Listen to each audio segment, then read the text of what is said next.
शाम के 5:30 नहीं, सॉरी पौने 5 हो चुके हैं और ਅਸੀਂ ਖਰਾਮਾ ਜਾ ਰਹੇ ਹਾਂ ਜੀ ਰਾਫੇ ਹਾਊਸ ਵੱਲ। ਮਹਿਮਾਨ ਪਹੁੰਚਣ ਹੀ ਵਾਲੇ ਨੇ ਔਰ ਉਹਨਾਂ ਦੇ ਫੋਨ ਤੇ ਫੋਨ ਆ ਰਹੇ ਨੇ ਵੀ ਛੇਤੀ ਆ ਜਾਓ ਤੁਸੀਂ। ਤੇ ਰਾਨ ਵੀ ਬਿਲਕੁਲ ਰੈਡੀ ਹੋ ਚੁੱਕੀ ਹੈ। ਮੈਂ ਓਵਨ ਬੰਦ ਕਰ ਦਿੱਤਾ ਤੇ ਓਵਨ ਬੰਦ ਕਰਕੇ ਔਰ ਖੁਮਾਸ਼ ਨੂੰ ਮੈਂ ਕਿਹਾ ਕਿ ਬਸ ਜਿਵੇਂ ਮਹਿਮਾਨ ਪਹੁੰਚਣਗੇ ਨਾ ਤੇ ਫਿਰ ਤੂੰ ਓਵਨ ਚੋਂ ਕੱਢ ਕੇ ਫਿਰ ਲੈ ਕੇ ਆ ਜਾਈ ਤਾਂ ਕਿ ਗਰਮ ਗਰਮ ਰਵੇ ਨਾ, कि फिर भी बाहर कढ़ना थोड़ा ठंडा ना हो जाए। तो खुमाश का आ रही है और मैं फिर मौसम का फ़ायदा उठाया कि भी खरामा मोहत्तर वो आ रहे हैं कि नसीम आ रही है कि असी पैदल चलने भावे इतने हुण मूँह पाने डिग पईए, लेकिन कहते नहीं शौक का मुल कोई नहीं है। ਰਾਫੇ ਹਾਊਸ ਅਸੀਂ ਪਹੁੰਚ ਚੁੱਕੇ ਆ ਤੇ ਬਰਤਨ ਜਿਹੜੇ ਨਿਕਲ ਆਏ ਨੇ ਔਰ ਮਹਿਮਾਨਾਂ ਦਾ ਵੀ ਫੋਨ ਆ ਗਿਆ। ਇੱਕ ਫੈਮਿਲੀ ਆ ਚੁੱਕੀ ਹੈ, ਦੂਸਰੀ ਫੈਮਿਲੀ ਦਾ ਫੋਨ ਆਇਆ ਵੇ ਕਿ ਅਸੀਂ ਜਿਹੜਾ 10 ਮਿੰਟ 'ਚ ਪਹੁੰਚ ਰਹੇ ਹਾਂ। ਖਾਣਾ ਵੀ ਬਿਲਕੁਲ ਸਾਡਾ ਰੈਡੀ ਹੈ, ਬਿਰਿਆਨੀ ਦਮ ਤੇ ਰੱਖੀ ਹੈ ਔਰ ਇੱਥੇ ਜਿਹੜਾ ਨਿਹਾਰੀ ਬਿਲਕੁਲ ਤਿਆਰ ਹੈ ਔਰ ਰੋਸਟ ਵੀ ਸਾਡਾ ਤਿਆਰ ਹੈ ਤੇ ਨਾਲ ਜਿਹੜਾ ਕੋਫਤੇ ਵੀ ਤਿਆਰ ਨੇ।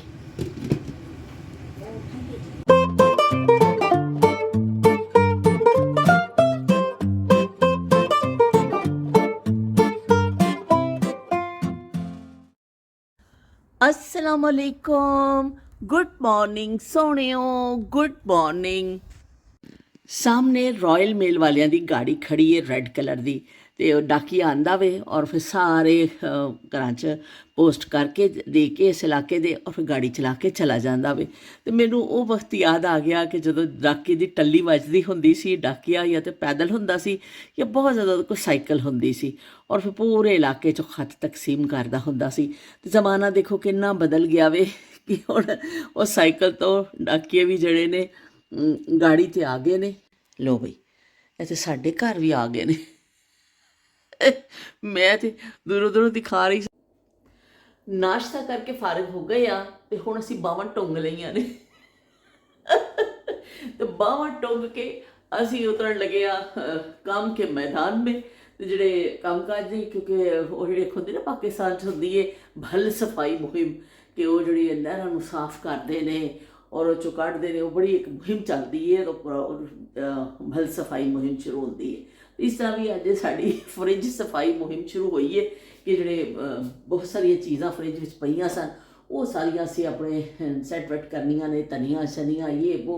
अज हर पासे तुहानूं खलारा ही खलारा नज़र आएगा। देखो जिधर देखता हूँ मैं उधर तू है, तो जिधर देखते हैं उधर ही खलारा नज़र आ रहा है। तो चलो जी असीं हुण शुरू करने आ थोड़ा जिहा अपना काम काम काम और बस काम। कायदे आज़म ने कौम ਲਈ ਕਿਹਾ ਸੀ ਹੈ कि ਤੁਸੀਂ ਕੰਮ ਕਰਿਓ, लेकिन मैनू लगता है कि शायद मेरे वास्ते कायदे आज़म कह के गए सन कि काम काम काम और बस काम। चलो भी यह तो मजाक की गल सी, कोई मैं कोई इन्ना कोई ऐसा खास नहीं काम करनी है, रूटीन दे करनी है, लेकिन है कि करना पैंदा। बहरहाल जिन्ना भी होवे, थोड़ा काम होवे ज़्यादा होवे, काम करके ही मुकदा वे, इस तरह नहीं मुकदा।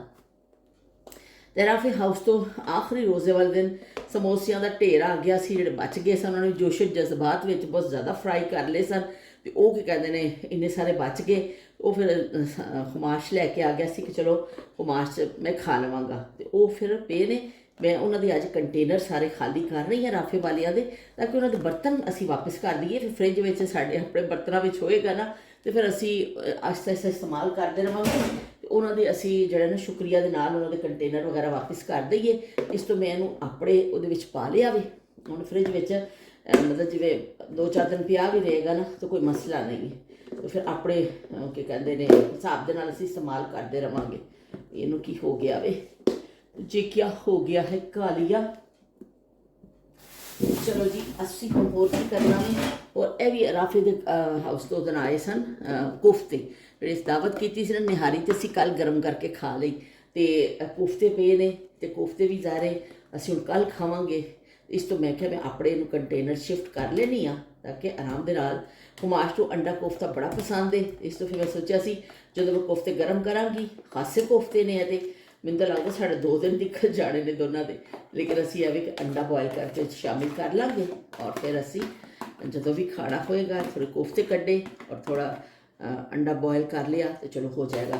इस तरह बर्तन की फिक्र नहीं होएगी कि बर्तन वापस करने ने, क्योंकि साढ़े अब्बू जो ना बड़े गुस्से होंगे होंगे, सब कहते जिहदे घर का भांडा आया वे ना उन्होंने वापस करो, उन्होंने लोड़ होएगी भांडे की। इस तरह जी असी इनू भी अपने कंटेनर च शिफ्ट कर लिया और इन्हू फ्रिज में रख देवांगे। और उस तो बाद जिहड़ा असी उन्होंने पॉट में जो हलीम मैं पका के उधर ही लै गई सी सारी, कि मैं घर नहीं रखी सी, मैं कहा पता नहीं बचे ना बचे तो घट ना हो तो फिर लै बच गई सी तो मैं खुमाश वास्ते पा के लैके आ गई सा। क्योंकि बर्तन उन्होंने ही सी, यह भी असी अपने ये शिफ्ट कर लेने तो असी फिर इनू फ्रिज में रख देवांगे तो फिर हसबे ज़रूरत। मैं तो यही सोची सा, मैं क्या सानू लगता हफ्ता नहीं कुछ पकाना पैना, इन्ना समान साढ़े कोल पिया वे। पर एवं कि मेरा दिल चाह रहा था कि मैं ना दाल बनावा या कोई मतलब इस तरह साबत मसर या दाल। लेकिन वो मैं अज असी जरा ना खा लेने जरा बिरयानी भी आई सी राफी हाउस तो यह भी उन्होंने ही पॉट है। अज मैं कढ़ ली इत्थे रख दी काउंटर पर कि कम शम करके गर्म करके तो असी अज बिरयानी जी है ना अज इनू नबेड़ देवांगे। बाकी चीज़ां फ्रिज में जाणगियां तो उहदे नाल होएगा कि फिर कल मैं शायद कोई दाल वाल बनावा, फिर कोफ्ते बाद च खावांगे। बहुत दिल कर रहा है लेकिन अज मैं नहीं बना रही। मैं क्या पहले मैं अज ना फ्रिज साफ कर लवां ताकि छोटा छोटा काम जरा करवा लेना यह हो जाए। लो जी ये असी धनिया लैके आए सा उस दिन बरकत स्टोर गए सा जिस राल लैण वास्ते, तो मैं इस तरह ही रख दिता सी। तो इस तरह ही रखण ना देखो नुकसान होंदा वे कि थोड़ा थोड़ा गिला भी सी ना, और मैं इसे रख दिता सी यह थोड़ा ये पत्ते कुछ खराब हो गए। तो बाकी जो सही है ना तो मैं ये ना रख देनी है, स्पॉट के रख देनी है। बड़े अच्छे कंटेनर मिले सन, शायद एमाजोन तो मंगाए सन वाले फूड स्टोरेज कंटेनर्स। तो ये जी ना दी हुई इन्होंने एक जाली जी दी हुई है, बस सिंपल है कुछ नहीं, ऊपर ढक्कन है। लेकिन ये काफ़ी दिन मैं देखा धनिया या तुम पुदीना वगैरह रख दो ना तो काफ़ी दिन फ्रैश रहा है। तो मैं उस दिन मेरी गलती हो गई कि मैं उसी दिन रख देंदी ना, मैं उस तरह ही आके रख दिता। असी 2-3 दिन गुजरे ने थोड़े जे नरम हो गए ने पत्ते। तो मैं सोचा कि अज इन्हों भी असी जरा ना इनू थोड़ा साफ करके कंटेनर पा के रख देव ताकि साढ़े खासे दिन निकल जाएंगे। पर शुक्र है नीचे वाली गुट्टी तो इन्नी ज़्यादा नहीं हुई है, क्योंकि इत्थे वैदर ऐसा वे पाकिस्तान गर्मी नाल चीज़ां खराब होंदियां ने, इत्थे ठंड के नाल भी ना फ्रिज पई चीज़ खराब हो जाती है। तो चलो जी शुक्र है यह बिल्कुल हले सही है। असी इनू कढ़ लिया और इनू ये रख देवांगे और इनू भी असी थोड़ा कर लाँगे। ये जिहड़े खराब पत्ते ने इस तरह के काम भी जो ना छोटे छोटे करने ही पैंदे ने। फिर ना करो या तो फौरी आके करो, ना करो तो बस फिर चीज़ां खराब हो जांदियां ने।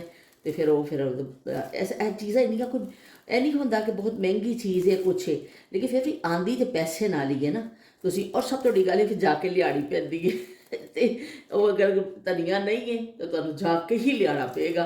फिर यह नहीं है कि तुहानूं इत्थों कोई घर आके दे जाएगा, तो फिर वो टाइम जिहड़ा वा ना इत्थे बड़ा वो हो जाता वे अहम। तो चलो जी असी एक्सट्रा कढ़ दिता वे और धनिया साफ सुथरा करके असी इस कंटेनर में पा दिता वे। इन्ना है भी काफ़ी दिन साढ़े जो ना बड़े अच्छे गुजर जाएंगे, खराब नहीं होएगा धनिया।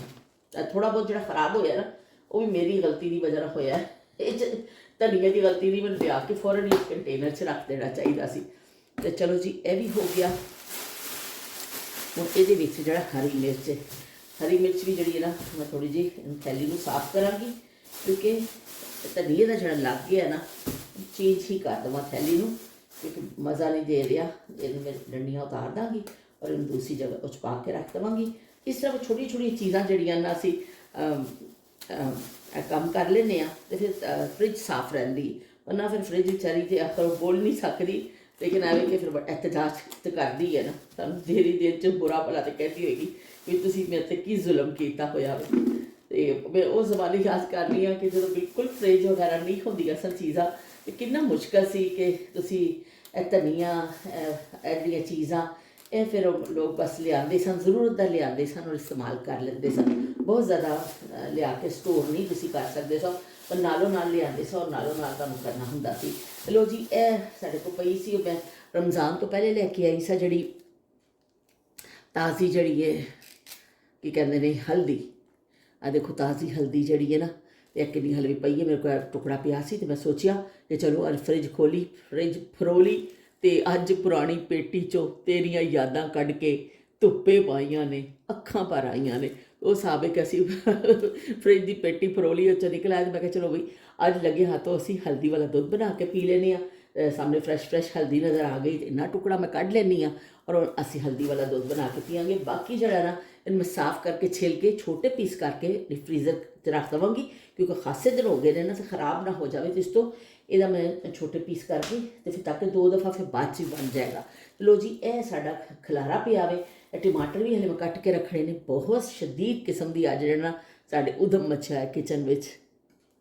ਉਹ ਜਿਵੇਂ ਮੈਂ ਹੁਣ ਡਾਕੀਏ ਦਾ ਦੇਖਿਆ ਸੁਬਾਹ ਤੇ ਗੱਡੀ 'ਚ ਮੈਨੂੰ ਡਾਕੀਏ ਦਾ ਯਾਦ ਆ ਗਿਆ। ਮੇਰਾ ਬੜਾ ਦਿਲ ਸੀ ਕਿ ਮੈਂ ਇੱਕ ਖੱਤ ਦੇ ਹਵਾਲੇ ਨਾਲ ਜਿਸ ਦਿਨ ਗੱਲ ਕਰਾਂ ਔਰ ਇੱਕ ਦਿਨ ਜਿਸ ਟੈਲੀਫੋਨ ਦੇ ਹਵਾਲੇ ਨਾਲ ਗੱਲ ਕਰਾਂ। ਫਿਲਮ ਹੋਵੇ, ਟੈਲੀਫੋਨ ਔਰ ਖੱਤ, ਇਹ ਖਾਸ ਕਰ ਖੱਤ ਔਰ ਜਿਹੜਾ ਟੈਲੀਫੋਨ ਹੈ, ਇਹ 2 ਐਸੀਆਂ ਚੀਜ਼ਾਂ ਨੇ ਕਿ ਮੈਂ ਕਹਿੰਦੀ ਹਾਂ ਮੈਂ ਬੜਾ ਹੀ ਲੰਬਾ ਉਸ 'ਤੇ ਗੱਲ ਕਰਾਂ, ਸਪੈਸ਼ਲੀ ਖੱਤ ਤੋਂ ਕਿਤਾਬਤ ਦੇ ਹਵਾਲੇ ਨਾਲ, ਕਿ ਬਸ ਮੈਂ ਬੋਲਦੀ ਜਾਵਾਂ ਰੁਕਾ ਹੀ ਨਾ। ਐਸਾ ਲਾਮਹਿਦੂਦ ਇਹ ਜਿਹੜਾ ਵੇ ਨਾ ਕੀ ਕਹਿੰਦੇ ਨੇ ਮੌਜੂ ਹੈ ਕਿ ਇਹਨੂੰ ਕੀ ਕਹਿੰਦੇ ਨੇ ਕਵਰ ਕਰਨਾ ਸ਼ਾਇਦ ਮੁਸ਼ਕਿਲ, ਮੇਰੇ ਜਿਹੇ ਵਰਗੇ ਵਾਸਤੇ ਤਾਂ ਬੜਾ ਹੀ ਮੁਸ਼ਕਿਲ ਹੈ। ਕੋਈ ਮੁਸੰਨਿਫ ਹੋਵੇ, ਕੋਈ ਚੰਗਾ ਜਿਹਾ ਰਾਈਟਰ ਹੋਵੇ, ਉਹ ਤਾਂ ਵੀ ਬੜੇ ਅੱਛੇ ਤਰੀਕੇ ਨਾਲ ਕਰ ਸਕਦਾ ਵੀ। ਅਸੀਂ ਆਪਣੀਆਂ ਯਾਦਾਂ, ਕਿਉਂਕਿ ਅੱਜ ਤੇ ਮੈਂ ਕੰਮ ਕਰਦਾ ਇੰਨਾ ਹੋ ਗਿਆ, ਨਾਲ ਮੈਂ ਕੋਸ਼ਿਸ਼ ਕਰਾਂਗੀ ਕਿ ਥੋੜ੍ਹਾ ਅਸੀਂ ਉਹਨੂੰ ਟੱਚ ਦਿੰਦੇ ਜਾਈਏ ਉਹਨਾਂ ਯਾਦਾਂ ਨੂੰ, ਕਿ ਜਦੋਂ ਸਿਵਾਏ ਖੱਤੋ ਕਿਤਾਬਤ ਦੇ ਟੈਲੀਫੋਨ ਵੀ ਨਹੀਂ ਲੋਕਾਂ ਨੂੰ ਮਯਸਰ ਸੀ ਤੇ ਉਦੋਂ ਇੱਕ ਖੱਤ ਲਿਖਿਆ ਜਾਂਦਾ ਸੀ ਔਰ ਉਹ ਫਿਰ ਖੱਤ चिट्ठी जरा सैया जी के नाम लिख दे, हाल मेरे दिल का तमाम लिख दे। ते चिट्ठी जरा सैया जी के नाम लिख दे, ओए होए होए। ते जो चिट्ठी लिखी जाती सी, चिट्ठी का लफ्ज़ ज़्यादातर इस्तेमाल होता सी। शैतान भी आज़ाद हो गया जी, तुहानूं सारिआं नूं मुबारक होवे। शैतान जिहड़ा ना वो रमज़ान मुबारक खत्म होए और नाल ही शैतान आज़ाद हो गया भी। तो इस तरह की कहते ने वो जी खतो किताबत होंदी सी, चिट्ठी लिखी जाती सी। ज़्यादातर लोग चिट्ठी आप नहीं लिख सकते सन, वो फिर दूसरिਆਂ को लिखवाते होंदे सन चिट्ठी। किसी रिश्तेदार की आनी, किसी भैन भरा की आनी, तो एक मुहल्ले च जिहड़ा कोई एक अद मेरे वर्गा हुंदा सी, अंदों में काला राजा ਉਹਦੀ ਖਿਦਮਤ ਲਈਆਂ ਜਾਂਦੀਆਂ ਸਨ। ਉਹ ਵਿਚਾਰਾ ਆਪ ਵੀ ਪੂਰਾ ਸੁਰ ਨਹੀਂ ਹੁੰਦਾ ਸੀ ਤੇ ਉਹ ਪਰ ਇਹ ਵੀ ਕਿ ਉਦੋਂ ਜਾਇਆ ਜਾਂਦਾ ਸੀ, ਸਾਨੂੰ ਚਿੱਠੀ ਲਿਖ ਦਿਓ। ਸਾਡਾ ਪੜ੍ਹ ਕੇ ਵੀ ਲੋਕ ਸੁਣਾਉਂਦੇ ਸਨ ਕਿ ਜੇ ਐਸਾ ਦੌਰ ਸੀ ਕਿ ਬਾਜ਼ ਲੋਕਾਂ ਨੂੰ ਪੜ੍ਹਨਾ ਵੀ ਨਹੀਂ ਆਉਂਦਾ ਸੀ, ਉਰਦੂ ਵੀ ਨਹੀਂ ਪੜ੍ਹਨੀ ਆਉਂਦੀ ਸੀ ਨਾ ਇਸ ਤਰ੍ਹਾਂ। ਤੇ ਫਿਰ ਉਹ ਖੱਤ ਜਦੋਂ ਆਉਂਦਾ ਸੀ ਫਿਰ ਪੜੋਸ 'ਚ ਜਾਇਆ ਜਾਂਦਾ ਸੀ ਕਿ ਤੁਸੀਂ ਸਾਨੂੰ ਇਹ ਖੱਤ ਪੜ੍ਹ ਕੇ ਸੁਣਾ ਦਿਓ, ਸਾਡੇ ਰਿਸ਼ਤੇਦਾਰ ਦਾ ਆਇਆ। ਉਹ ਫਿਰ ਬੰਦਾ ਬੜਾ ਬਈ ऐसा करके कलर शलर सीधे करके बहता सी कि मैं बड़ा भी मोतबर हाँ, मेरे को खत पढ़वाण आए ने। लेकिन मजाक की गल कर रही हाँ कि फिर लोग कहते सी लाओ जी असीं तुहानूं पढ़ दिंदे हां। फिर खत पढ़ के सुनाया जाता सी। लिख पढ़े होते अगर तो तुमको खत लिखते, ते लिखे पढ़े होते अगर तो तुमको खत लिखते, उस खत में तुम्हें हम क्या क्या लिखने के बहाने लिखते, लिख पढ़े होते अगर तो तुमको खत लिखते। ते लिखे पढ़े होंदे नहीं सन लोग, तो फिर पड़ोसियों को लिखवाते होंदे सन। फिर इस तरह जवाबी खत लिखा जाता सी और कागज़ कलम लिया जाता सी। उन्हें क्या सी भी ए लिख दे। दिल सारा दिल करता सी इस सफ़े के उत्ते पूरा अपना दिल जड़ा ना छाप दई। इन्नियां गल्लां हुंदियां सन, लोग छोटी तो छोटी गल भी वो खत विच पर लिखते होंदे सन कि बई फलाने बच्चे नूं बुखार चढ़ गया, फलाने दी लत्त च पीड़ है, फलाने ए फसल लगी है, ए बारिश हो गई सी, ए चीज़ का नुकसान हो गया, ए चीज़ असीं खरीदी है। वो सारे जरिया ही उसी ना गल पहुँचाण दा। ते हर छोटी तो छोटी ते वड्डी तो वड्डी गल जिहड़ी उहदे विच लिखी जाती सी। कोई शादी ब्याह के मामलात ने तो भी फिर भैन भरावां नूं तलाक की जाती सी कि बई असीं बच्चे दी फलाने महीने च सौण भादों के महीने च रखनी है, फलाने महीने चेत च वो पंजाबी के जिहड़ा वर्ड इस्तेमाल होंदे सन महीनियां वास्ते भी। तो इस तरह की कहते हैं वो फिर लोग खत लिख के इतला कर देंदे होंदे सन। तो फिर खत जो पहुँचता सी, जो तुहाडे अपने प्यारिਆਂ तक जिन्हें तुसीं लिख के तो वो फिर पहुँचता सी, वो खुशी इन्नी जिहड़ी हुंदी सी ना वो बयान नहीं की जा सकती कि जिहड़ी वो खुशी हुंदी सी जदों डाकिया आके टल्ली मारदा सी। वो डाकिए की टल्ली वजदी सी ते सारा मल्ला जिहड़ा ना बई बाहर निकल आंदा सी। इस तरह दरवाजे ते आके सारे खड़े होकर मुंडियां कढ़ के डाकिए वाल देखते सन। वो शहजादा आ गया जे बई, वो शहजादा आया ਜਿਹਨੇ ਅੱਜ ਖੁਸ਼ਖਬਰੀਆਂ ਲੈ ਕੇ ਆਇਆ ਸੀ, ਤੂੰ ਆ ਜਾ ਮੇਰੇ ਬਾਦਸ਼ਾਹ। ਤੇ ਉਹ ਬਾਦਸ਼ਾਹ ਦਾ ਇੰਤਜ਼ਾਰ ਹੁੰਦਾ ਸੀ ਕਿ ਵੀ ਛੇਤੀ ਉਹ ਆਵੇ, ਸਾਡੇ ਕਿਹਦਾ ਕਿਹਦਾ ਖਾਤਾ ਹੈ। ਸਾਰੇ ਮਹੱਲੇ 'ਚ ਲੋਕ ਨਾ, ਸਾਡੇ ਮਹੱਲੇ ਦਾ ਮੈਨੂੰ ਜਿਹੜਾ ਆਪਣੇ ਬਚਪਨ ਦਾ ਯਾਦ ਹੈ ਉਹ ਮੰਜ਼ਰ ਹਲੇ ਤੱਕ ਯਾਦ ਹੈ ਕਿ ਹਰ ਘਰ ਦਾ ਉਹ ਖਾਸ ਮਖਸੂਸ ਟੱਲੀ, ਔਰ ਫਿਰ ਉਹ ਸਾਈਕਲ ਦੀ, ਔਰ ਫਿਰ ਉਹ ਜਿਵੇਂ ਵੱਜਦੀ ਸੀ ਜ਼ੋਰ ਜ਼ੋਰ ਦੀ, ਉਹ ਵਜਾਉਂਦੇ ਸਨ ਜਿਹੜੇ ਅੰਕਲ ਸਨ, ਉਹ ਬਸ ਸਾਰਾ ਮਹੱਲਾ ਦਰਵਾਜ਼ੇ ਤੇ ਆ। ਫਿਰ ਜਿਹਨਾਂ ਨੂੰ ਖਤ ਮਿਲ ਜਾਂਦਾ ਸੀ ਉਹ ਤੇ ਬੜੇ ਖੁਸ਼ ਹੁੰਦੇ ਸਨ ਕਿ ਲੋ ਬਈ ਮੁਰਾਦਾਂ ਪਾ ਲਈਆਂ, ਤੇ ਜਿਹਨਾਂ ਨੂੰ ਨਹੀਂ ਮਿਲਦਾ ਸੀ ਉਹ ਥੋੜ੍ਹੇ ਜਿਹੇ ਮਾਯੂਸ ਹੋ ਜਾਂਦੇ ਸਨ ਕਿ ਚਲੋ ਕੱਲ੍ਹ ਆ ਜਾਏਗਾ ਸਾਡਾ ਖਤ। ਉਹ ਡੇਲੀ ਦੇ ਹਿਸਾਬ ਨਾਲ ਤਕਰੀਬਨ ਡਾਕੀਆ ਆਉਂਦਾ ਸੀ, ਇਲਾਕੇ ਦੀ ਡਾਕ ਤਕਸੀਮ ਕਰਦਾ ਸੀ, ਔਰ ਫਿਰ ਇਸ ਤਰ੍ਹਾਂ ਕੀ ਕਹਿੰਦੇ ਨੇ ਖਤੋ ਕਿਤਾਬਤ ਚੱਲਦੀ ਹੁੰਦੀ ਸੀ ਭੈਣਾਂ ਭਰਾਵਾਂ ਵਿੱਚੋਂ, ਤੇ ਰਿਸ਼ਤੇਦਾਰ ਜੋ ਵੀ ਸੀ, ਬੜੀ ਇੱਕ ਰੈਗੂਲਰ ਬਾਤਚੀਤ ਜਿਹੜੀ ਹੁੰਦੀ ਸੀ ਨਾ, ਉਹ ਖਤ ਦੇ ਜ਼ਰੀਏ ਹੁੰਦੀ ਸੀ ਕਿ ਹਾਲ ਅਹਿਵਾਲ ਕਰੀਬ ਰਹਿਣ ਵਾਲਿਆਂ ਨੂੰ ਤੇ ਮਿਲ ਲਿਆ ਜਾਂਦਾ ਸੀ ਨਾ ਜ਼ਾਹਰੇ, ਕਿ ਤੁਸੀਂ ਮਿਲਦੇ ਸਾਓ, ਤੁਸੀਂ ਦਿਲ ਦੀ ਗੱਲ ਭੈਣ ਭਰਾਵਾਂ ਨਾਲ ਕਰ ਲੈਣੀ, ਵਿਹੜਿਆਂ 'ਚ ਬਹਿ ਜਾਣਾ ਲੋਕਾਂ ਨੇ।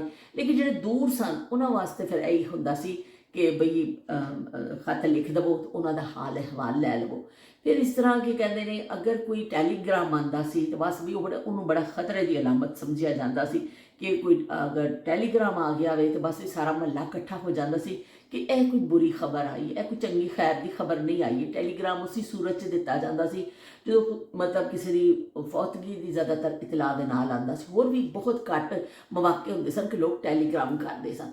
ਬਸ ਐਵੇਂ ਕਿ ਜਦੋਂ ਮੁਹੱਲਿਆਂ ਵਿੱਚ ਆਉਂਦਾ ਸੀ ਜ਼ਾਰੇ ਕਈ ਉਹਦੇ ਸਨ ਤਰੀਕੇ, ਕੋਈ ਕਿਸੇ ਆਫਿਸ ਲਈ ਵੀ ਇਸਤੇਮਾਲ ਹੁੰਦਾ ਸੀ, ਕੁਛ ਮੁਹੱਲੇ 'ਚ ਅਗਰ ਕਿਸੇ ਦੇ ਘਰ ਆਉਂਦਾ ਸੀ ਨਾ ਟੈਲੀਗ੍ਰਾਮ, ਤੇ ਸਾਰਾ ਮਹੱਲਾ ਇਕੱਠਾ ਹੋ ਜਾਂਦਾ ਹੁੰਦਾ ਸੀ ਕਿ ਬਈ ਇੱਕ ਬੁਰੀ ਖਬਰ ਹੀ ਆਈ। ਔਰ ਬਾਕੀ ਜ਼ਿਆਦਾਤਰ ਮੇਰਾ ਫਿਰ 99% ਐਸੇ ਹੀ ਮੌਕੇ 'ਤੇ ਆਉਂਦੇ ਹੁੰਦਾ ਸੀ ਟੈਲੀਗ੍ਰਾਮ ਕਿ ਕਿਸੇ ਦੀ ਜਿਹੜਾ ਨਾ ਦੁਨੀਆ ਤੋਂ ਜਾਣ ਦੀ ਰੁਖਸਤ ਹੋਣ ਦੀ ਖਬਰ ਹੀ ਆਉਂਦੀ ਸੀ। ਬਸ ਫਿਰ ਉਹ ਘਰ ਵਾਲੇ ਰੰਜੀਦਾ ਹੋ ਜਾਂਦੇ ਸਨ, ਸਾਰਾ ਮਹੱਲਾ ਇਕੱਠਾ ਹੋ ਜਾਂਦਾ ਸੀ। ਉਹ ਟੈਲੀਗ੍ਰਾਮ ਸਭ ਨੂੰ ਉਦਾਸ ਕਰ ਦਿੰਦਾ ਸੀ। ਫਿਰ ਉਹ ਪਤਾ ਚੱਲਦਾ ਸੀ ਉਸ ਟੈਲੀਗ੍ਰਾਮ ਤੋਂ ਕਿ ਵੀ ਸਾਡਾ ਕਿਹੜਾ ਪਿਆਰਾ ਦੁਨੀਆ ਤੋਂ ਚਲਾ ਗਿਆ ਵੇ, ਤੇ ਅਸੀਂ ਫਿਰ ਉੱਥੇ ਫੌਰੀ ਪਹੁੰਚਣ ਦੇ ਲੋਕ ਜਿਹੜਾ ਨਾ ਉਹ ਕਰ ਦਿੰਦੇ ਸਨ ਕਿ ਵੀ ਹੁਣ ਜਾਣਾ ਵੇ, ਤਿਆਰੀ ਕਰਨੀ ਹੈ ਕਿ ਉੱਥੇ ਪਹੁੰਚੀ ਅਸੀਂ। ਫਿਰ ਲੋਕ ਜ਼ਿਆਦਾਤਰ ਸੋਇਮ ਤੱਕ ਪਹੁੰਚ ਪਾਉਂਦੇ ਸਨ ਕਿ ਉਹ ਜ਼ਿਆਦਾ ਤਦਫੀਨ ਵਗੈਰਾ ਹੋ ਜਾਂਦੀ ਸੀ, ਫਿਰ ਸੋਇਮ ਤੱਕ ਲੋਕਾਂ ਦੀ ਕੋਸ਼ਿਸ਼ ਹੁੰਦੀ ਸੀ ਅਸੀਂ ਸ਼ਿਰਕਤ ਕਰ ਲਈਏ। ਬੜੇ ਮੁਸ਼ਕਿਲ ਜ਼ਮਾਨੇ ਸਨ ਕਿ ਇਸ ਤਰ੍ਹਾਂ ਹਰ ਚੀਜ਼ ਆਮ ਨਹੀਂ ਸੀ, ਸਵਾਰੀ ਆਮ ਨਹੀਂ ਸੀ, ਔਰ ਕਿ ਏਅਰਲਾਈਨਸ ਤੱਕ ਵੀ ਲੋਕਾਂ ਦੀ ਬਹੁਤ ਜ਼ਿਆਦਾ ਪਹੁੰਚ ਨਹੀਂ ਸੀ। ਫਿਰ ਫਾਸਟ ਟ੍ਰੇਨਾਂ ਵੀ ਨਹੀਂ ਸਨ। ਫਿਰ ਇਸ ਤਰ੍ਹਾਂ ਅੱਜ ਕੱਲ੍ਹ ਦੇ ਲੋਕ ਆਪਣੀਆਂ ਗਾੜੀਆਂ ਵੀ ਬਹੁਤ ਵਾਫਰ ਮਿਕਦਾਰ 'ਚ ਨੇ, ਲੋਕ ਟੈਕਸੀ ਕਰਾ ਲੈਂਦੇ ਨੇ, ਫਿਰ ਵੀ ਤੇਜ਼ ਤਰੀਨ ਚੀਜ਼ਾਂ ਹੋ ਗਈਆਂ ਨੇ ਅੱਜ ਕੱਲ੍ਹ। ਲੇਕਿਨ ਐਵੇਂ ਉਸ ਜ਼ਮਾਨੇ ਵਿੱਚ ਇਸ ਤਰ੍ਹਾਂ ਨਹੀਂ ਸੀ। ਫਿਰ ਉਹ ਟ੍ਰੇਨ ਹੀ ਇੱਕ ਵਾਹਿਦ ਜ਼ਰੀਆ ਹੁੰਦੀ ਸੀ ਕਿ ਤੁਸੀਂ ਟ੍ਰੇਨ 'ਤੇ ਬੈਠ ਕੇ ਜਾਣਾ ਵੇ ਜਿੱਥੇ ਜਾਣਾ ਵੇ। ਫਿਰ ਉਸ ਟ੍ਰੇਨ ਤੱਕ ਪਹੁੰਚਣ ਵਾਸਤੇ ਵੀ ਜਿਹੜਾ ਨਾ ਬੜੇ ਤਗੋ-ਦੋ ਕਰਨੇ ਹੁੰਦੇ ਸਨ ਕਿ ਤੁਹਾਡੇ ਆਪਣੇ ਇਲਾਕੇ 'ਚ ਕੋਈ ਐਸੀ ਸਵਾਰੀ ਦਸਤਿਆਬ ਨਹੀਂ ਹੁੰਦੀ ਸੀ ਜੇ ਤੁਸੀਂ ਬੈਠ ਕੇ ਟ੍ਰੇਨ ਤੱਕ ਵੀ ਪਹੁੰਚੋ। ਲੋਕ ਥੋੜ੍ਹੀ ਜਿਹੀ ਇਹ ਵੀ ਕਿ ਇੰਨੀ ਮਿਹਨਤ ਕੀਤੀ ਹੈ, ਥੋੜ੍ਹਾ ਜਿਹਾ ਇਹਨੂੰ ਵੀ ਤਾਂ ਪੀ ਲਈਏ। ਓਏ ਹੋਏ ਹੋਏ ਹੋਏ, ਕਿਸੇ ਮਿੱਠੇ ਦੀ ਲੋੜ ਨਹੀਂ, ਕਿਸੇ ਹੋਰ ਚੀਜ਼ ਦੀ ਲੋੜ ਨਹੀਂ। ਦੁੱਧ ਦੀ ਆਪਣੀ ਆਪਣੀ ਮਿਠਾਸ ਮੌਜੂਦ ਹੈ, ਔਰ ਜਿਹੜਾ ਹਲਦੀ ਦਾ ਜ਼ਾਇਕਾ ਆ ਰਿਹਾ ਨਾ, ਔਰ ਕਾਲੀ ਮਿਰਚ, ਔਰ ਜਿਹੜਾ ਅਸੀਂ ਚੀਜ਼ਾਂ ਪਾਈਆਂ, ਇੰਨਾ ਇਹ ਅੱਛਾ ਦੁੱਧ ਬਣਦਾ ਵੇ ਕਿ ਇਹ ਜਿਹੜਾ ਨਾ ਬਸ ਇੱਕ ਪੀਵੋ, ਇੱਕ ਮਸ਼ਰੂਬ ਦੇ ਤੌਰ 'ਤੇ ਤੁਸੀਂ ਪੀ ਲਵੋ। ਫਾਇਦੇ ਤੇ ਬੇਸ਼ੁਮਾਰ ਨੇ, ਪਰ ਮਸ਼ਰੂਬ ਵੀ ਵੈਸੇ ਬਹੁਤ ਅੱਛਾ ਵੇ ਕਿ ਤੁਸੀਂ ਪੀ ਲਓ ਨਾ ਕੋਸਾ ਕੋਸਾ ਤੇ ਨਿੱਘਾ ਨਿੱਘਾ, ਮਜ਼ੇ ਆ ਜਾਂਦੇ ਨੇ। ਵਾਹ ਵੀ ਵਾਹ, ਆਪਣੇ ਆਪ ਨੂੰ ਆਪ ਹੀ ਸ਼ਾਬਾਸ਼ਾਂ ਦੇ ਲੈਂਦੇ ਆ, ਸਾਨੂੰ ਕਿਹੜੇ ਸ਼ਾਬਾਸ਼ਾਂ ਦੇਣੀਆਂ ਨੇ।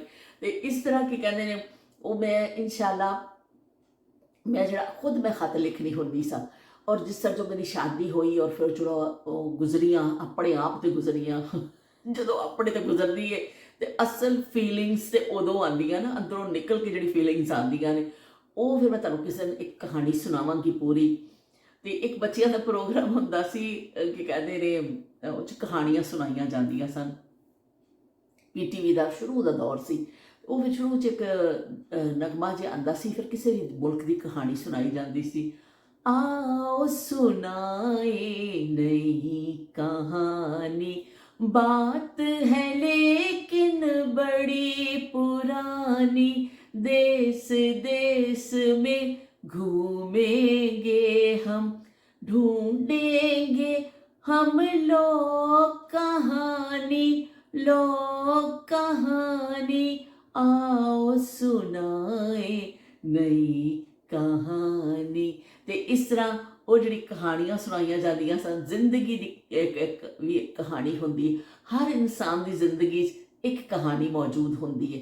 ਉਹ ਫਿਰ ਕਹਾਣੀ ਜਿਹੜੀ ਹੈ ਨਾ, ਉਹ ਕਿਸੇ ਦੀ ਅੱਛੀ, ਕਿਸੇ ਦੀ ਗਮਗੀਨ, ਕਿਸੇ ਦੀ ਦੁੱਖ ਭਰੀ, ਕਿਸੇ ਦੀ ਖੁਸ਼ੀਆਂ ਭਰੀ, ਕਿਸੇ ਦੀ ਮਿਲੀ ਜੁਲੀ ਰੱਦੇ ਅਮਲ, ਲੇਕਿਨ ਕਹਾਣੀ ਮੌਜੂਦ ਹੁੰਦੀ ਹੈ। ਜਿੰਨੇ ਇਨਸਾਨ ਦੇਖੋ ਤੁਸੀਂ ਦੁਨੀਆ 'ਚ ਆਏ ਨੇ, ਕਿੰਨੀ ਹਰ ਇੱਕ ਦੀ ਕਹਾਣੀ, ਜਿਹਦੀ ਸੁਣੋ ਉਹਦੀ ਕਹਾਣੀ ਮੁਖਤਲਿਫ ਹੈ।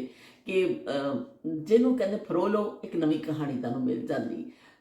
ਇੱਕ ਘਰ ਦੇ ਬੱਚੇ ਹੁੰਦੇ ਨੇ, ਉਹਨਾਂ ਦੇ ਅੱਲਾਹ ਪਾਕ ਨੇ ਭੈਣਾਂ ਭਰਾਵਾਂ ਦੇ ਨਸੀਬ ਵੀ ਅਲੱਗ-ਅਲੱਗ ਲਿਖੇ ਹੁੰਦੇ ਨੇ। ਇੱਕ ਕਲਾਸ 'ਚ ਜਿਹੜੇ ਬੱਚੇ ਪੜ੍ਹਦੇ ਨੇ, ਇੱਕ ਸਾਲ 'ਚ ਪੜ੍ਹ ਕੇ ਨਿਕਲਦੇ ਨੇ, ਉਹਨਾਂ ਦੇ ਵੀ ਅਲੱਗ-ਅਲੱਗ ਅੱਗੇ ਜਾ ਕੇ ਜ਼ਿੰਦਗੀ ਉਹਨਾਂ ਨੂੰ ਅਲੱਗ-ਅਲੱਗ ਲੈ ਜਾਂਦੀ। ਇਸ ਤਰ੍ਹਾਂ ਹਰ ਇਨਸਾਨ ਦੀ ਜ਼ਿੰਦਗੀ ਦੀ ਇੱਕ ਕਹਾਣੀ ਹੁੰਦੀ ਹੈ। ਤੇ ਜਦੋਂ ਹਰ ਇਨਸਾਨ ਦੀ ਜ਼ਿੰਦਗੀ ਦੀ ਕਹਾਣੀ ਤੇ ਸਾਡੀ ਵੀ ਤਾਂ ਹੋਏਗੀ ਨਾ। ਅਸੀਂ ਵੀ ਜਦੋਂ ਉਹਨਾਂ ਇਨਸਾਨਾਂ ਵਿੱਚ ਹੀ ਸਾਡੀ ਵੀ ਹੋਏਗੀ। ਤੇ ਮੈਂ ਤੁਹਾਨੂੰ ਆਪਣੀ ਕਿਸੇ ਉਹ ਕਹਾਣੀ ਸੁਣਾਵਾਂਗੀ ਜਿਹੜਾ ਖਤੋ ਕਿਤਾਬਤ ਦਾ ਦੌਰ ਸੀ। ਸ਼ਾਦੀ ਤੋਂ ਬਾਅਦ ਫਿਰ ਮੈਂ ਕਿਸ ਤਰ੍ਹਾਂ ਇੰਤਜ਼ਾਰ ਕਰਨੀ ਹੁੰਦੀ ਸਾਂ, ਕਿਸ ਤਰ੍ਹਾਂ ਮੈਂ ਖਤ ਲਿਖਣੀ ਸਾਂ, ਕੀ ਗੁਜ਼ਰਦਾ ਹੁੰਦਾ ਸੀ ਅਸੀਂ। ਕਿਉਂਕਿ ਹੁਣ ਅੱਜ ਮੈਂ ਸੁਣਾਉਣ ਨੂੰ ਤਾਂ ਮੈਂ ਹੁਣੇ ਬੜੀ ਬੇਤਾਬ ਹਾਂ। ਤੇ ਇੰਨੀ ਬੇਤਾਬ ਆ ਕਿ ਹੁਣੇ ਮੈਂ ਸੁਣਾ ਦੇਵਾਂ, ਲੇਕਿਨ ਤਵਾਲਤ ਹੋ ਜਾਂਦੀ ਹੈ। ਤੇ ਫਿਰ ਐਵੇਂ ਕਿ ਤੁਸੀਂ ਵੀ ਸਾਰੇ ਬੋਰ ਹੀ ਹੋ ਜਾਂਦੇ ਹੋ। ਤੁਸੀਂ ਕਹਿੰਦੇ ਕਿ ਦਿਮਾਗ ਖਾਂਦੀ ਰਹਿੰਦੀ ਹਰ ਵੇਲੇ। ਇਸ ਤੋਂ ਅਸੀਂ ਤਵਾਲਤ ਤੋਂ ਬਚਣ ਵਾਸਤੇ ਅਸੀਂ ਕੀ ਕਹਿੰਦੇ ਨੇ, ਇਨਸ਼ਾ ਅੱਲਾ ਇਹ ਕਿਸੇ ਹੋਰ ਦਿਨ 'ਤੇ ਰੱਖਦੇ ਹਾਂ। ਤੇ ਬੜਾ ਖੂਬਸੂਰਤ ਦੌਰ ਸੀ ਜਿਹੜਾ ਗੁਜ਼ਰ ਗਿਆ। ਉਹ ਹਰ ਦੌਰ ਖੂਬਸੂਰਤ ਸੀ ਕਿ ਉਹਦੀਆਂ ਯਾਦਾਂ ਅੱਜ ਸਾਡੀਆਂ ਅਸੀਂ ਮਹਿਸੂਸ ਕਰਨੇ ਹਾਂ। ਤੇ ਉਹ ਜ਼ਮਾਨਾ ਸੀ ਕਿ ਜਦੋਂ ਲੋਕ ਕਬੂਤਰ ਖਤ ਲੈ ਕੇ ਜਾਇਆ ਕਰਦਾ ਸੀ। ਕੁਛ ਲੋਕ, ਅਸੀਂ ਉਹ ਜ਼ਮਾਨਾ ਨਹੀਂ ਦੇਖਿਆ, ਲੇਕਿਨ ਅਸੀਂ ਕਿਸੇ ਕੋਲੋਂ ਸੁਣਿਆ, ਅਸੀਂ ਕਿਤੇ ਪੜ੍ਹਿਆ ਤੇ ਸਾਨੂੰ ਪਤਾ ਚੱਲਿਆ, ਕਬੂਤਰ ਜਾ ਜਾ ਜਾ ਕਬੂਤਰ ਜਾ, ਕਬੂਤਰ ਜਾ ਜਾ ਜਾ ਕਬੂਤਰ ਜਾ। ਤੇ ਕਬੂਤਰ ਨੂੰ ਕਿਹਾ ਜਾਂਦਾ ਸੀ ਕਿ ਜਾ ਵੀ ਕਬੂਤਰ ਤੂੰ ਜਿਹੜਾ ਨਾ ਚਿੱਠੀ ਲੈ ਕੇ ਜਾ। ਤੇ ਉਹ ਫਿਰ ਕਬੂਤਰ ਚਿੱਠੀ ਲੈ ਕੇ ਜਾਇਆ ਕਰਦਾ ਸੀ। ਤੇ ਇੰਨਾ ਹੈਰਾਨ ਹੋ ਕੇ ਅਸੀਂ ਬਚਪਨ 'ਚ ਚੀਜ਼ਾਂ ਸੁਣਦੇ ਹੁੰਦੇ ਸੀ ਕਿ ਕਬੂਤਰ ਚਿੱਠੀ ਲੈ ਕੇ ਜਾਂਦਾ ਸੀ, ਇਹ ਕਿਸ ਤਰ੍ਹਾਂ ਹੋ ਸਕਦਾ ਵੇ। ਤੇ ਉਹ ਸਾਡੇ ਵੱਡੇ ਕਹਿੰਦੇ ਸਨ ਕਿ ਉਹਨਾਂ ਨੂੰ ਨਾ ਸਿਖਾਇਆ ਹੁੰਦਾ ਸੀ। ਫਿਰ ਕਬੂਤਰ ਲੈ ਕੇ ਉਹਦੇ ਪੈਰ ਨਾਲ ਬੰਨ੍ਹ ਦਿੱਤਾ ਜਾਂਦਾ ਸੀ, ਔਰ ਫਿਰ ਇੱਕ ਛੱਲਾ ਜਿਹਾ ਉਹਦੇ ਪੈਰ 'ਚ ਪਾਇਆ ਜਾਂਦਾ ਸੀ, ਔਰ ਉਹਦੇ ਨਾਲ ਫਿਰ ਬੰਨ੍ਹ ਦਿੱਤਾ ਜਾਂਦਾ ਸੀ ਖਤ। ਉਹ ਕਬੂਤਰ ਜਾ ਕੇ ਉਹ ਪਹੁੰਚਾਉਂਦਾ ਸੀ ਔਰ ਉੱਥੋਂ ਜਵਾਬ ਲੈ ਕੇ ਆਉਂਦਾ ਸੀ। ਤੇ ਬਈ ਬੜਾ ਕੀ ਕਹਿੰਦੇ ਨੇ, ਅਸੀਂ ਹੈਰਾਨ ਹੋ ਕੇ ਉਹ ਸੁਣਨੇ ਹੁੰਦੇ ਸਾਂ ਕਿੱਸੇ ਕਿ ਇਹ ਕਿਸ ਤਰ੍ਹਾਂ ਹੋ ਸਕਦਾ। ਲੇਕਿਨ ਹੈਗਾ ਸੀ ਉਹ ਦੌਰ, ਬਿਲਕੁਲ ਮੌਜੂਦ ਸੀ। ਇਸੇ ਤਰ੍ਹਾਂ ਜਿਹੜਾ ਡਾਕੀਏ ਵਾਲਾ ਦੌਰ ਸੀ ਕਿ ਜਿਹੜਾ ਸਾਈਕਲ 'ਤੇ ਆਉਂਦਾ ਸੀ ਜਾਂ ਪੈਦਲ ਡਾਕੀਏ ਆਉਂਦੇ ਸਨ, ਜ਼ਿਆਦਾਤਰ ਸਾਈਕਲ ਦਾ ਇਸਤੇਮਾਲ ਹੁੰਦਾ ਸੀ, ਉਹ ਦੌਰ ਵੀ ਹੈਗਾ ਸੀ। ਅੱਜ ਫਾਸਟ ਤਰੀਨ ਦੌਰ ਹੈ। ਅੱਜ ਤੇ ਤੁਹਾਨੂੰ ਡਾਕੀਏ ਦੀ ਜ਼ਰੂਰਤ ਹੀ ਨਹੀਂ ਹੈ। ਅੱਜ ਉਹ ਡਾਕੀਆ ਪਤਾ ਨਹੀਂ ਕਿੱਥੇ ਗਵਾਚ ਗਿਆ, ਉਹਦੀ ਸਾਈਕਲ ਦੀ ਟੱਲੀ, ਉਹ ਸਾਰੀਆਂ ਚੀਜ਼ਾਂ ਖਾਬੋ ਖਿਆਲ ਬਣ ਗਈਆਂ। ਅੱਜ ਕੱਲ੍ਹ ਈਮੇਲ ਦਾ ਦੌਰ ਹੈ, ਲੋਕ ਫਟਾਫਟ ਪਹੁੰਚ ਜਾਂਦੀਆਂ ਨੇ ਚੀਜ਼ਾਂ। ਔਰ ਫਿਰ ਫਾਸਟ ਹੈ ਕਿ ਇੰਟਰਨੈਟ ਨੇ ਐਸਾ ਕਰ ਦਿੱਤਾ ਕਿ ਹਰ ਚੀਜ਼ ਤੁਹਾਨੂੰ ਫੌਰੀ ਤੌਰ 'ਤੇ ਮਿੰਟਾਂ ਸਕਿੰਟਾਂ 'ਚ ਦੂਸਰੀ ਜਗ੍ਹਾ ਪਹੁੰਚ ਜਾਂਦੀ। ਹੁਣ ਤੇ ਕੋਈ ਰਿਹਾ ਹੀ ਨਹੀਂ ਨਾ ਕਿ ਤੁਹਾਡੇ ਲਈ ਕੋਈ ਮੁਸ਼ਕਿਲ ਹੋਵੇ। ਮੁਸ਼ਕਿਲ ਦੌਰ ਉਹੀ ਸਨ ਜਿਹੜੇ ਗੁਜ਼ਰ ਗਏ, ਲੇਕਿਨ ਬਹਰਹਾਲ ਅਸੀਂ ਉਹਨਾਂ ਦਾ ਜ਼ਿਕਰ ਕਰਦੇ ਰਹਾਂਗੇ ਕਿਉਂਕਿ ਜਿਹੜਾ ਜ਼ਮਾਨਾ ਗੁਜ਼ਰ ਜਾਂਦਾ ਨਾ, ਉਹ ਬੜਾ ਅਨਮੋਲ ਹੁੰਦਾ। ਉਹ ਜ਼ਮਾਨਾ ਬੜਾ ਕੀਮਤੀ ਹੁੰਦਾ ਵੇ ਤੇ ਉਸ ਜ਼ਮਾਨੇ ਨੂੰ ਭੁੱਲ ਤੇ ਨਹੀਂ ਸਕਦੇ ਹਾਂ। ਇਹ ਜ਼ਮਾਨਾ ਵੀ ਕਦੀ ਨਾ ਕਦੀ ਕੁਝ ਸਾਲਾਂ ਬਾਅਦ, ਅਸੀਂ ਤੇ ਨਹੀਂ ਹੋਣਾ, ਪਰ ਇਹ ਜ਼ਮਾਨਾ ਵੀ ਜਿਹੜਾ ਵੇ ਨਾ ਬੜਾ ਨਾਯਾਬ ਹੋ ਜਾਣਾ ਵੇ। ਫਿਰ ਲੋਕਾਂ ਨੇ ਕਹਿਣਾ ਕਿ ਇਹ ਜ਼ਮਾਨਾ ਹੁੰਦਾ ਸੀ, ਕਿਉਂਕਿ ਜ਼ਮਾਨਾ ਕੋਈ ਵੀ ਹੋਵੇ ਉਹ ਬਦਲਦਾ ਜ਼ਰੂਰ ਹੈ, ਚਾਹੇ ਅੱਛਾ ਵੇ ਚਾਹੇ ਬੁਰਾ ਵੇ, ਚਾਹੇ ਕੁਛ ਵੀ ਹੈ, ਤਰੱਕੀ ਯਾਫਤਾ ਵੇ, ਲੇਕਿਨ ਤਰੱਕੀ ਤੋਂ ਤਰੱਕੀ ਵੀ ਹੁੰਦੀ ਜਾਂਦੀ ਹੈ ਔਰ ਇਸ ਤਰ੍ਹਾਂ ਜ਼ਮਾਨੇ ਬਦਲਦੇ ਜਾਂਦੇ ਨੇ। ਤੇ ਚਲੋ ਜੀ, ਹੁਣ ਮੈਂ ਤੁਹਾਡੇ ਕੋਲ ਇਜਾਜ਼ਤ ਚਾਹੁੰਦੀ ਹਾਂ, ਅਸੀਂ ਆਪਣਾ ਬਾਕੀ ਦਾ ਕੰਮ ਕਰੀਏ ਅੱਛੇ ਬੱਚੇ ਬਣ ਕੇ ਕਿ ਬਾਕੀ ਦਾ ਬੜੇ ਕੰਮ ਕਾਜ ਨਿਪਟਾਈਏ। ਤੇ ਬਾਹਰ ਜਾਣ ਦਾ ਤਾਂ ਕੋਈ ਸਮਾਂ ਨਹੀਂ। ਅੱਲਾਹ ਪਾਕ ਨੇ ਸਾਨੂੰ ਜਿਹੜਾ ਨਾ ਖੁਸ਼ ਕਰ ਦਿੱਤਾ। ਅੱਲਾਹ ਪਾਕ ਨੇ ਸਾਨੂੰ ਜਿਹੜਾ ਈਦ ਦੇ ਉੱਪਰ ਕਿ ਅੱਲਾਹ ਨੇ ਕਿਹਾ ਚਲੋ ਖੁਸ਼ ਹੋ ਜਾਵੋ, ਮਿਲੋ ਜੁਲੋ, ਧੁੱਪ ਕੱਢੀ ਹੈ, ਸਾਨੂੰ ਬੜੇ ਖੁਸ਼ ਕੀਤਾ। ਅਸੀਂ ਬੜੇ ਖੁਸ਼ ਹੋਏ ਕਿ ਅਸੀਂ ਗਾਰਡਨਿੰਗ ਹੁਣ ਕਰਨੀ ਹੈ ਤੇ ਕਰਨੀ ਹੈ, ਲੇਕਿਨ ਨਾਲ ਹੀ ਫਿਰ ਦੁਬਾਰਾ ਠੰਡ ਹੈ, ਡੇਰੇ ਜਮਾ ਲਏ ਨੇ ਕਿ ਚਲੋ ਠੀਕ ਹੈ, ਉਮੀਦ 'ਤੇ ਦੁਨੀਆ ਕਾਇਮ ਹੈ। ਅਸੀਂ ਵੀ ਉਮੀਦ 'ਤੇ ਕਾਇਮ ਹਾਂ ਕਿ ਕੋਈ ਦਿਨ ਤਾਂ ਐਸਾ ਆਏਗਾ ਨਾ ਕਿ ਜਦੋਂ ਅਸੀਂ ਵੀ ਫਿਰ ਧੁੱਪਾਂ ਵਿੱਚ ਗਾਰਡਨਿੰਗ ਕਰਾਂਗੇ ਤੇ ਮਜ਼ੇ ਦੇ ਨਾਲ ਧੁੱਪ ਸੇਕਾਂਗੇ। ਤੇ ਇਨਸ਼ਾ ਅੱਲਾ ਉਹ ਦਿਨ ਜ਼ਰੂਰ ਆਏਗਾ। ਤੇ ਫਿਰ ਮਿਲਦੇ ਹਾਂ। ਹੁਣ ਤੁਹਾਡੀ ਕੌਮੀ ਡਿਊਟੀ ਸ਼ੁਰੂ ਹੋਣ ਲੱਗੀ ਜੇ ਬਈ, ਫਟਾਫਟ ਤੁਸੀਂ ਚੰਗਾ ਜਿਹਾ ਕਮੈਂਟ ਕਰਨਾ ਹੈ, ਲਾਈਕ ਕਰਨਾ ਹੈ, ਸਬਸਕ੍ਰਾਈਬ ਕਰਨਾ ਹੈ। ਅਗਰ ਕੋਈ ਕਰਨਾ ਚਾਹੇ ਤੇ ਜ਼ਰੂਰ ਸਬਸਕ੍ਰਾਈਬ ਵੀ ਕਰ ਦਿਓ ਅਗਰ ਕਿਸੇ ਨੂੰ ਅੱਛੀ ਲੱਗੇ ਕੋਈ ਗੱਲ। ਤੇ ਬਾਕੀ ਇਹ ਵੇ ਕਿ ਬਾਕੀ ਜਿਹੜੇ ਮੇਰੇ ਦੋਸਤ ਆਉਂਦੇ ਨੇ ਉਹਨਾਂ ਦੀ ਹੈਗੀ ਹੈ ਡਿਊਟੀ, ਉਹਦੇ ਵਿਚਾਰੇ ਫਸ ਹੀ ਗਏ ਨੇ ਕਿ ਉਹਨਾਂ ਨਾ ਛੁੜਾ ਸਕੋਗੇ ਦਾਮਨ, ਤੇ ਤੁਸੀਂ ਹੁਣ ਦਾਮਨ ਨਹੀਂ ਛੁਡਾ ਸਕੋਗੇ। ਤੁਹਾਡੇ ਸਾਰਿਆਂ ਦੇ ਕਮੈਂਟ ਦਾ ਬੜਾ ਸ਼ੁਕਰੀਆ। ਇਹਨਾਂ ਬੜੇ ਦਿਨਾਂ ਬਾਅਦ ਆਏ ਨੇ, ਲੇਕਿਨ ਚਲੋ ਤੁਹਾਡਾ ਮੈਂ ਬੜੀ ਰਿਆਇਤੀ ਨੰਬਰ ਸਾਰਿਆਂ ਨੂੰ ਦੇ ਰਹੀ ਹਾਂ। ਮੈਨੂੰ ਪਤਾ ਵੇ ਕਿ ਈਦ ਦੇ ਤੁਸੀਂ ਸਾਰੇ ਮਸਰੂਫ ਹੋ, ਤੇ ਇਸ ਲਈ ਮੈਂ ਕੋਈ ਤੁਹਾਨੂੰ ਸਜ਼ਾ ਨਹੀਂ ਦੇ ਰਹੀ ਹਾਂ। ਮੰਨਾ ਤੇ ਬਈ ਮੈਂ ਤੁਹਾਡਾ ਨਾਰਾਜ਼ ਹੋ ਜਾਣਾ ਹੋਏ ਤੁਸੀਂ ਜ਼ਿਆਦਾ ਦਿਨ ਲੰਬੇ ਦਿਨ ਗਾਇਬ ਰਹੇ ਤੇ ਚਲੋ ਜੀ ਹੁਣ ਲਾਈਕ ਕਰੋ ਫਟਾਫਟ, ਸਬਸਕ੍ਰਾਈਬ ਕਰੋ ਤੇ ਅੱਛਾ ਜਿਹਾ ਕਮੈਂਟ ਲਿਖ ਦਿਓ ਹੱਥ ਦੇ ਹਵਾਲੇ ਦੇ ਨਾਲ, ਕਿਸੇ ਵੀ ਹਵਾਲੇ ਦੇ ਨਾਲ। ਬਸ ਕਮੈਂਟ ਤੁਹਾਡਾ ਅੱਛਾ ਜਿਹਾ ਹੋਣਾ ਚਾਹੀਦਾ ਹੈ, ਯਾਦੋ ਭਰਾ ਕਮੈਂਟ, ਤਾਂ ਕਿ ਫਿਰ ਸਾਨੂੰ ਅੱਗੇ ਗੱਲ ਕਰਨ ਦਾ ਮੌਕਾ ਮਿਲਦਾ ਵੇ। ਤੇ ਫਿਰ ਮਿਲਨੇ ਆ। ਅੱਲਾ ਹਾਫਿਜ਼ ਤੇ ਰੱਬ ਰਾਖਾ।